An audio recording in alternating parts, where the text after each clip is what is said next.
I've been doing graffiti for over 20 years and painting murals, and some of my biggest inspirations were childhood cartoons, comic books, and video games that I came up on.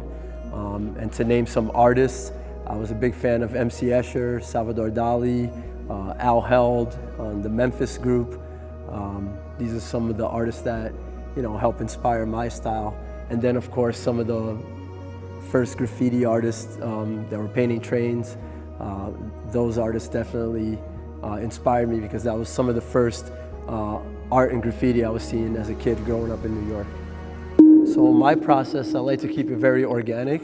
When I'm designing for a mural, I take different elements that I use in my artwork, or isms as I like to call them, and they're inspired from geometry and graffiti, and I kind of move them around to come up with compositions. And then I like to use color palettes that are very related to my surroundings, being from Brazil and living in South Florida, so it's very tropical colors.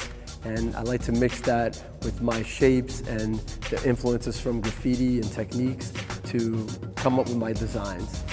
And then once I have a design I'm happy with, then I'm able to paint it, and through all my years of experience, I'm able to paint exactly what I design on paper or on the iPad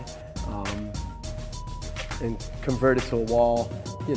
There's so many spray paint colors, I could always find the same colors that I design with on my computer and transfer that design exactly onto the wall. I use all colors of the spectrum, but I also like to keep an aesthetic, so you'll see a lot of the same colors in my artwork, and I like doing that because people can recognize my artwork easier. They see the color palette from far away. Some people might recognize me for the style, some people might recognize me for my colors. So I think it's important to stay consistent with my color palette. Like I said, very influenced by my surroundings, by Miami Art Deco, so I have the pastels and the very tropical colors because I live in a tropical surrounding and I'm from a tropical country.